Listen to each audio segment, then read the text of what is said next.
Where you live dictates so much about what other opportunities will be available to you, what schools your children can attend, what jobs you can have, what forms of transportation, what access you have to health care, what access you have to the amenities that West Michigan has to offer. So helping people who might not ordinarily think of fair housing see how it's at the core, and that housing choice is something that everyone should have available to them. Well, fair housing is people get to choose where they want to be.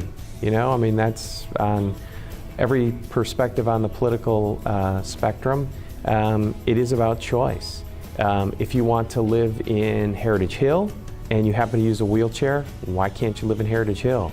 If you want to live in Kentwood, if you want to live in a neighborhood of Grand Rapids, you want to live in a township, why should your choice be hindered because of your gender, your race, your ethnicity, your ability level? It just doesn't make sense.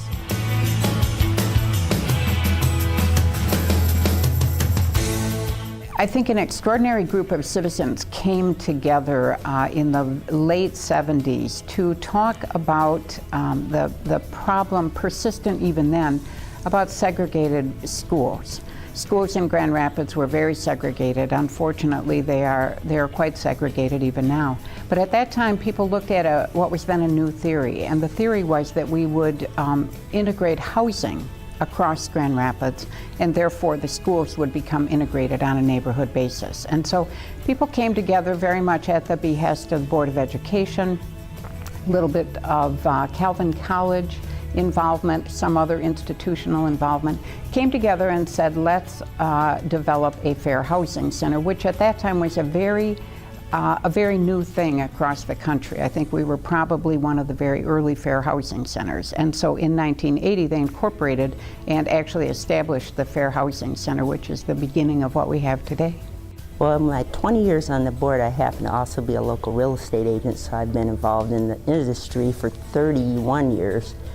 And I've seen it evolve from, I would say, change of attitude of people. In the beginning, there wasn't very many realtors involved in the call for action for fair housing. Matter of fact, we were kind of treated as the enemy as opposed to partners. And so I've seen it evolve into a great partnership, working together, and now things are getting done.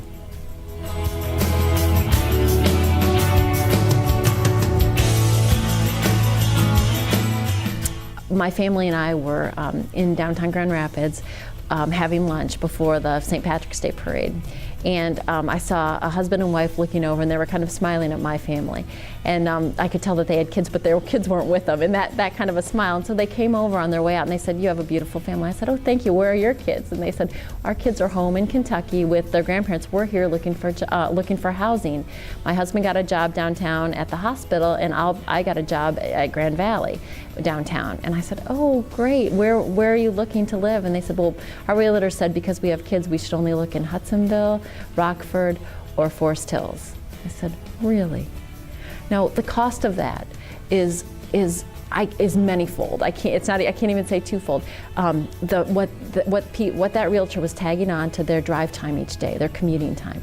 What impact that has on their quality of life, what impact that has on everybody's quality of life because of the pollution, what that has on the development of what could have been before green areas, undeveloped areas, rather than looking at the housing stock in the city, and then on the schools and on our community, taking those good citizens potentially and steering them out to those suburbs rather than letting them live in the city where they could walk to work, become involved and engaged in their neighborhood association, have their children attending the Grand Rapids Public Schools that were in their neighborhood, or the schools of choice that they have access to through the Grand Rapids Public Schools.